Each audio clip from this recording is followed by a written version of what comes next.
stop, Dave.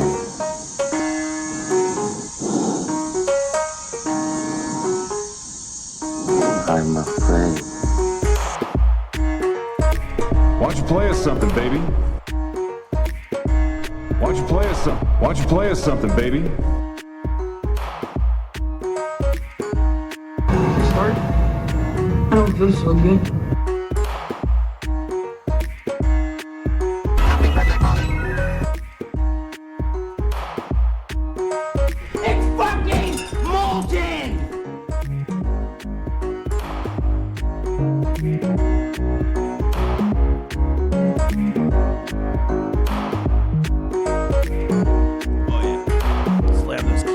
Slam those keys.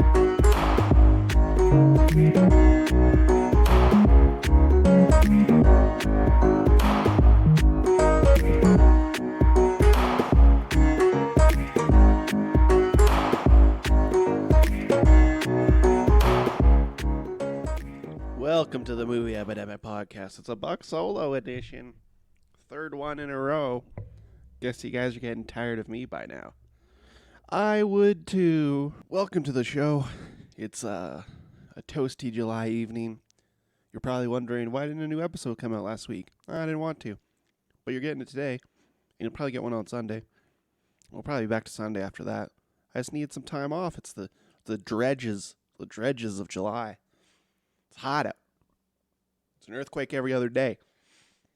The world's falling apart. Just the other day, I was walking down the street and I saw a storm drain. And I was thinking, if there was a clown in that storm drain, pretty sure I would check it out. So all these people that are saying that a clown in a sewer is scary, let me tell you one thing. You should probably just go check it out. He might be stuck down there. And if it happens that he's a demon, I'm pretty sure I could take a demon. Gonna give him the old 1-2. The 1-2. Stronger than I look. Stronger than I play on TV. Give down there a little clown man. Think afraid a little clown man could take me? I'll pop him like he's a confetti bomb. Pop him like he's one of those confetti bombs you give to a celebrity. Or a British politician. I'll dump a milkshake on this boy's head. This clown think he cool, I'll dump a milkshake on him. I can't believe you guys are scared of clowns. I was walking down the street. I saw a clown. It was clearly coming from like a birthday party or something. I'm like, hey, clown. And he's like, what? A lot of people are scared of you, hey? And he's like, it hasn't been easy these days. It hasn't been easy for us. People don't want to see us. But it's a living. And to that I say, good job, sir. Finding the last people on earth that want a clown at their birthday party. But I'm saying if there was one in a storm drain, straight up like a storm drain, and it's like, ooh, I'd have to go take a look. I have to get down on my knees and be like, what the fuck is this? There's a clown in here? It's trying to give me a balloon and whatnot. I don't really think a demon would do that much to me, to be honest. Demons only work on people that are scared of demons, I feel like. Was he dancing? He's a dancing clown? He abducts kids? Look, I'm a grown-ass adult. You think you can abduct me? I really don't think you can abduct me. Hey, abductors out there, I'll give you my address. I don't think you can abduct me. I really don't. I got weapons. I got unregistered weapons laying all over the place. I got unregistered weapons. I don't got a guy to tell me not to have unregistered weapons, so I just got unregistered weapons all over the place. Sometimes people are like, oh, can I come over to your party? Can I bring my kids to the barbecue? I'm like, no, you can't bring your kids to the barbecue. There's weapons. There's weapons lying all over the place. Fucking clown, man. You think a clown? You think a clown? You think a clown? You think a clown? You think a clown could take me? This is a Movie Epidemic podcast, by the way. We're talking about... I saw the trailer for It, Chapter 2. Chapter 2? Is it It Chapter 2? Let me tell you something about It. It's about 97 chapters in that fucking book. There's only Chapter 2. We're in for a bad time, guys. I don't like where this is going. We're only at Chapter 2. And of course, They have the scariest thing of all. Oh no. They have a naked old person in the trailer. It's chasing after Jessica Chastain or whatever. You got Bill Hader. You got Jessica Chastain. You got James McAvoy. You got a bunch of other people that are less famous. And then you got Bill Skarsgård. Looking like the weakest clown of all time. Just a pale. He looks like one of those backyard wrestlers. Looks like one of those backyard wrestlers that lands on thumbtacks or whatever. Barbed wire. Excuse me, Bill Skarsgård. Are you a backyard wrestler? Because I'm pretty sure I could kick the shit out of you and your clown makeup. Don't think I'd fight a clown? Why does a clown show up here then? And we'll see what happens. Clown better show up here ready to rumble. What are we talking about today on the Movie Epidemic podcast? Well, not clowns, most likely. But we did see 3 movies this week. One of them, brand new. The other 2, slightly older. But first up, we're going to be talking about the event of the summer, really. If you're a film nerd, if you're into films, if you're a film hoe, if you're a film slut, if you love cinema, if you hate cinema, if you're into memes, there's only one movie this summer that we were looking forward to, and that was Midsommar. So we'll be talking about Ari Aster's new film of Hereditary fame, Midsommar. We're also going to be continuing. July is for JCVD, so we've got a JCVD movie, a Jean-Claude Van Damme accompaniment. When we're not doing the big stuff. We're not doing Bloodsport. Not doing Kickboxer. We're not doing the stuff he's known for. We're doing the weird shit. Last week, we did Double Team with Dennis Rodman, and that was pretty fucking weird. So this week, I'm updating that a little bit, and we're doing 2001's Replicant. We're doing Replicant, guys. Because this is the weirdo tour. This is the Jean-Claude Van Damme weirdo tour. July is for JCVD. And we're doing the weirdo tour. Of course, the Universal Monsters Retrospective rolls on. And what we'll be watching this week is The Invisible Man's Revenge. I think. No, The Invisible. Is The Invisible Man's Revenge? I don't know. All the titles are kind of the same. But I think it's The Invisible Man Revenge. Ari Aster does it again. 2 for 2, baby. On that Jordan Peele trip, player. Getting them 2 for 2s. Midsommar, 2019 film. I saw it a few days ago, and I couldn't record this just because after seeing this movie, it's one of those movies that takes a few days to deal with. It's a film, cyclical in nature, colorful, shocking, somewhat less confusing than Hereditary. That's, I think, one of the big things is maybe Ari Aster saw the reviews, and he's like, I know people like this, but we did kind of just drop this King Theoden thing on people. Straight up people flying through the air. We kind of just dropped this shit on you. Maybe we'll dumb it down a little bit. And I do think Midsommar is a bit of a dumbed down film comparative to Hereditary. But I think it is executed in a way that takes you off your guard enough that it doesn't really matter. They're spoon-feeding it to you. There's a lot of sections that just outwardly and kind of awkwardly tell you exactly what's happening. But I think in this case, because everything is so weird and it's happening in broad daylight, that's what makes it scary, is that it can and will just happen. In a summer of terrible blockbusters that I have to passively sit through, it's nice that I can go into a movie and feel something. Because you certainly feel something when you watch Midsommar. Whether you react negatively or positively, I doubt you leave the theater the same, either mentally scarred or angry that you sat through a 2.5 hour movie with that ending. More so, I left the theater ecstatic that I saw something that wasn't a shitty superhero movie. Unlike next week when I have to watch Spider-Man finally. And we just came off watching Dark Phoenix last week. It's just been a slog. I want to put a bullato in my brain stem.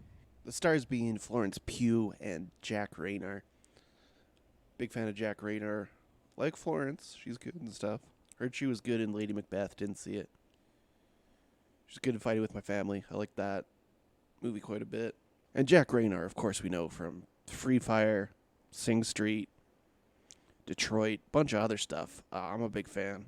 Good Irish actor. Pulls his dick out in this quite a bit. His dick's out a lot in this. That witch finger. Dick's out a lot, player. Now, Midsommar, it's not a traditional horror. It's marketed as a horror. Of course it is. It's A24. That's from the director of Hereditary, which is... Hereditary, that's certainly a horror movie. The horror comes in the surrealism. It comes in how we put up with things because we don't want change. How we're not interested in change. And it's a movie that will shock you. It's designed that way. Everything about this movie is designed exactly how it wants to be executed. From the amount of gore it shows, at a whim, from the grotesque, but also from how seemingly normal things are. I mean, it's not completely normal. It's a Swedish cult. It's not quite pagan, but it seems to be along those lines. I watched Wicker Man right after this, the original, and that's a pretty good double feature. I've seen The Wicker Man with Nick Cage, not the Bees, and all that business, and that's good. Wicker Man original, it's also good, but it's very different than I thought it was. It's straight up a musical, which is crazy. But it does hit some very similar themes, down to the May Queen. Sort of the ending's very similar. You probably know this already. But there's a lot of human sacrifice in these cult movies. This movie explores a lot of things, mainly relationship, culture, and just the plain bizarre. It's a very strange movie and it knows it is. It basks in the symmetry, the wonderful colors. It's a movie where clearly they took the time to think, oh, I wonder we want this to have a specific look. Much like I feel like, we'll talk about this a little at another episode, but we're doing the Universal monster movies, and you see like a picture of Frankenstein or the Mummy in the costume and the makeup in a color picture, but you watch the movie and they're in black and white, and you're like, oh, this doesn't look very good in real life, but on film, they specifically made it to look like this because the look of a film is very important to the themes you're trying to portray. And I think a lot of these A24 type filmmakers, the Barry Jenkins and the Ari Asters, and this new kind of crop of Sean Baker, this new kind of crop of artistic filmmakers, they're considering what the film looks like. It's not just an Adam Sandler movie where he's just wearing his regular clothes, you know. Everything in this is very specific to make it look good on film. And this is a beautiful movie. This is a wonderful movie in Sweden. They're doing mushrooms. Honestly, it looks like a good festival. I know the outcome, but honestly, I think I would have a good time there. Seen the outcome, and I think I would have a good time. I don't want to give too much away about this movie, but I don't think it would really ruin it anyway, because it's not a movie that... The plot's fine, but it is just Wicker Man, pretty much. I think what's more important is the way it makes you feel. Whether it's manipulative or not, that's for you to decide. Maybe it is a little bit, but what film isn't? And the execution, to me, is what makes this film so great. You're not just sitting there watching Iron Man beat the shit out of Thanos. It's making you actively say, what the fuck? What's going on? And I prefer that in my filmmaking. To me, this is probably one of the best movies of the year, and I don't know if it'll be the top at the end of the year, but so far, it's hard to deny really the skill of how this movie was put together. Wonderful piece of work. That's an automatic 5 stars from Buck Hollywood LeDuc. All right, let's move into our Jean-Claude Van Damme pick of the week. We've got Replicant from 2001. I wasn't really familiar with this movie too much. I ended up just typing Jean-Claude Van Damme into Tubio, and this was one of the movies that came up. I've heard it was good, though, from someone. They're like, yeah, the movie's fucking weird. You should watch that. And I sure did. and this one, now the thing about Jean-Claude Van Damme that I love is that he's in a million movies where he plays two characters. And this is a man that barely has the chops to be a regular actor. But, like, I would say, like, 4 or 5 of his movies, he plays two characters. And that's crazy. Some people don't even get 4 or 5 movies. And Jean-Claude Van Damme was so popular that he could play 2 characters in a movie. That's bananas. But this one's even crazier because it's not just like his brother or anything. This is a replicant. So essentially this movie stars Michael Rooker. And Michael Rooker, now I know people like Michael Rooker for whatever reason, but the dude's a bad actor. The only time this is acceptable is in Henry Portrait of a Serial Killer when he's supposed to play like a kind of mentally deficient character who's a serial killer and has a loose connection to society. Maybe he's trying to be too natural with it, and with that it becomes hokey. It becomes kind of stilted. I didn't write down any of his dialogue, but I remember it being like very bad, especially towards the beginning. He's just like, he's so bad, and so basically this movie is Michael Rooker plays this cop. He's a detective, I think. Whatever. He's about to retire. And there's this guy, this serial killer he's been spending a few years chasing, Garrot. And he's a serial killer that only kills women by setting their house on fire or whatever. All of the victims are also mothers, is what it says on the Wikipedia page. I do remember that detail, but it will be important later. He tries to stop this guy, and it's like almost immediately a secret government agency's like, we want to consult you on a special project. We found DNA from Garrot on the crime scene, and we've cloned him into a replicant. So this is kind of like a Blade Runner / Minority Report type movie where they get the second Jean-Claude Van Damme, and he's got the brain of a little child, but he still has like a lot of his memories, and they also have like a psychic link. They're going to try and jog his memory, figure out who this guy is, and then capture him. And if it was that easy, because Jean-Claude Van Damme, he's basically playing like a little kid, right? He's like a little kid. He doesn't know what rain is and stuff. But he's a full-grown adult. He's like 40. I think he was 40 when they filmed this movie, 2001. Yeah, so he's like 40. And now this is like our favorite. This is our favorite on the Movie Epidemic podcast, is when you get a character doing that fish out of water shit. You know, trying to learn the ropes, like in Thor, when he's a fish out of water. That's just one example of many. As the replicant gets in these situations, he starts to remember things like how he had a problem, like how Garrot had a problem with his mother, who killed her husband and then burned down the house, and this is why Garrot's a serial killer. It's I mean, that's an explanation for a serial killer, sure, why not? But it's not really like an action. It's like it's got action scenes, but it's not as action heavy as most Jean-Claude movies. It takes a while for the character to learn how to fight the replicant. So once he does, he starts doing the martial arts, and that's good. But this was like an older Jean-Claude. He wasn't like doing as much martial arts at the time, I don't think. So he was taking it a little easier, it feels like. I do think this movie's like, it's kind of an interesting plot. I mean, he's the replicant of the murderer that they're trying to find. And the best part about it is the real killer is Jean-Claude Van Damme in like a long black wig. Like he looks like Tommy Wiseau. He's got these sunglasses on. And while the replicant's running around, they're trying to find. It's like there's not much more to it than that. They just use the replicant to find the actual killer. But along the way, he finds like a hooker, because of course he does. It's a Jean-Claude Van Damme movie, and he's like a little child, and it's very fucking weird to the point where like the pimps are like beating the shit out of him. But I mean, he knows kung fu and shit, so he's all good. Most of the action comes from Michael Rooker shooting at stuff, but he's not terribly good at shooting for a cop. Once they capture the shit-eating, grin, fucking long-haired, fucking spaghetti-haired monster, Jean-Claude Van Damme, they kind of just let the replicant go live. Like, he meets up with the hooker, and they just kind of live. It's like, this movie's insane. I don't like it as much as Double Team last week, but it is one of kind of the weirder ones. People don't talk about it. I don't think it had an actual theatrical release. Oh, it had a release in Italy, made $71,000 on a $17 million budget. But it probably made it back in DVD sales. Either way, there was still a market for it at the time. I'm sure it made money. Because Jean-Claude, well, he was like easy. He was easy money back in the day. It's definitely a weird one. You can watch it for free on Tubi, I guess, if you want. That direct-to-DVD swag. This guy, Ringo Lam, directed another Jean-Claude movie called Maximum Risk. You may have seen that one.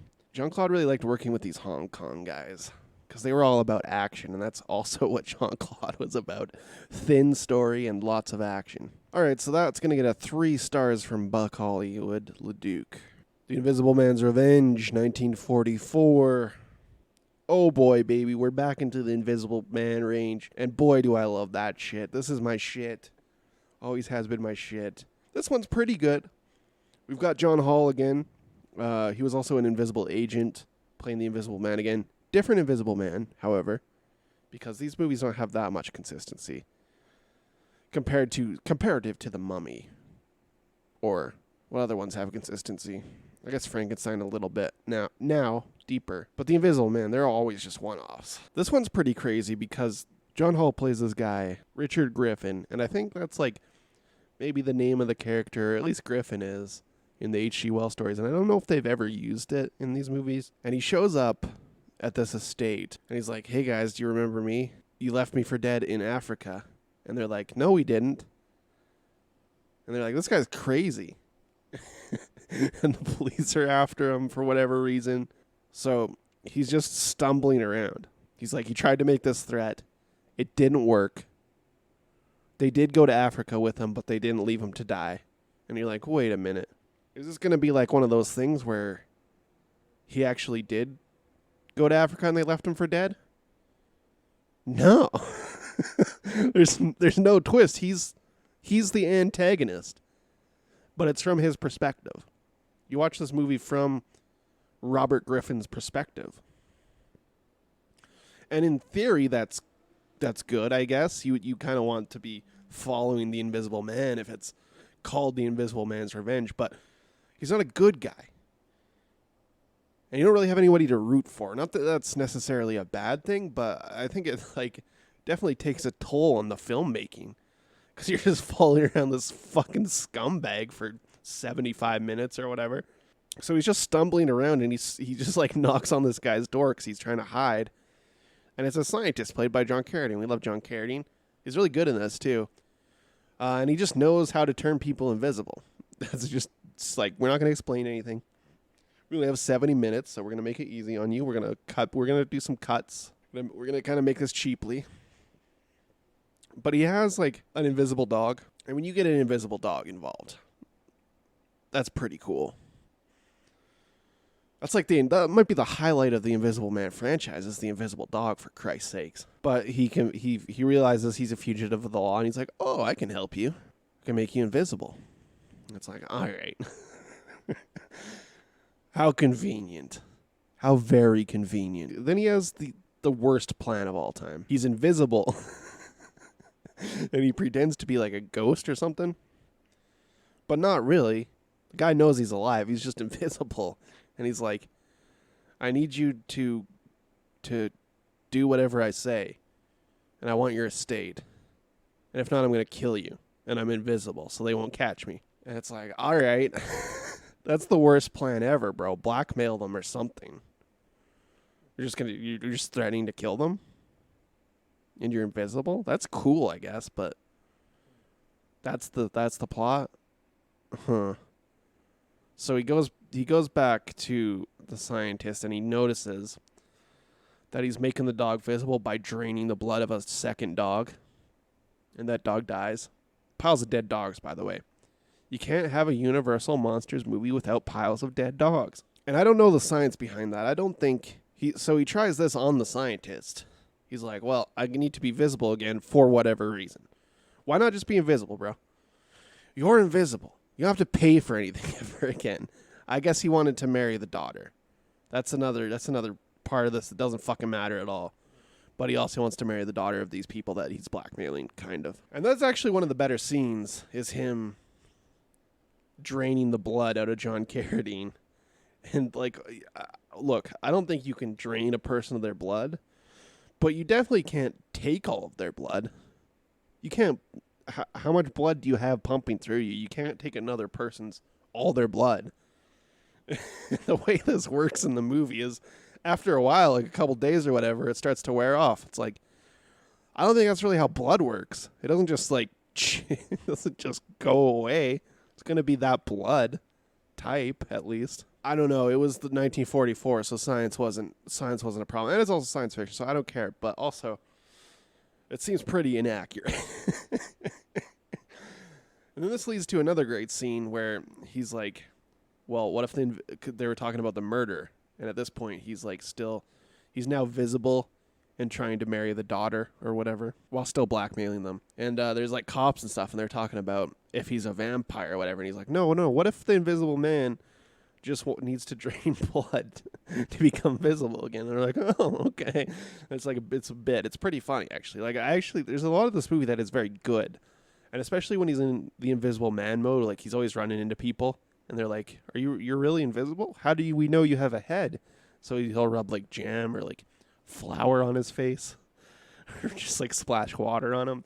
They do some pretty good effects in this. I mean, you can definitely see the strings sometimes, but that's all part of the charm, really. I just think these are often very fun, these Invisible Man movies. So he ends up kidnapping a reporter or something, and he's like trying to get his blood out. And then, of all things, the dog, the hero of the film, shows up and just bites down on his neck. Every time I see a big dog in public, like a pit bull or a German shepherd or whatever, I just wish it would just fucking come up and bite down on my neck till I die. And that's what happens to the Invisible Man, and I wish that would happen to me one day, so I don't have to keep making this podcast. It'd be much easier if a big dog just bit down on my neck until I couldn't breathe anymore. That'd be very good. I wouldn't have to do this bad podcast anymore. Now, this movie is very dumb, but considering some of the movies we've seen in here, especially the Mummy ones, this is like far and away better than them. Especially when it comes to effects and just like interesting plotting. I mean, it's not necessarily good, but I do have a good time every time I get excited every time I watch an Invisible Man movie, and this is a good one. 3 stars. It's not the best, but I did enjoy it. All right, next episode we got a good one for you. We're going to be watching Spider-Man Far From Home. Tom Holland, Jake Gyllenhaal. Welcome to the Marvel Universe. An interesting thing about this movie is I didn't realize this as part of the contract between Sony and Marvel is that every time Spider-Man's in a movie, or at least this one, it has to make $1 billion or they don't get Spider-Man anymore. That's like a contract clause is that this movie needs to make $1 billion or they don't get Spider-Man anymore. The incentive to make it good is like so high for Disney. Because Spider-Man, you have to have Spider-Man. For JCVD July, we're going to be watching No Retreat, No Surrender, and the Universal Monsters Retrospective. With another fucking Mummy movie. The Mummy's Ghost. I can't believe I have to watch more of these shitty fucking movies. We've already done 3. We've done 3 Mummy movies. And they've all been complete garbage. The first one's okay, but the other ones are garbage. I gotta watch 3 more. There's 3 more. So we'll be watching that next week. Thanks for listening. Follow us on the Twitter, @Movie Epidemic. Follow us on YouTube, Movie Epidemic. Hit up us on Facebook, Movie Epidemic. Oh yeah, hit us up on Instagram, Movie Epidemic. That's your show. Thanks for listening, guys. Stop, Dave.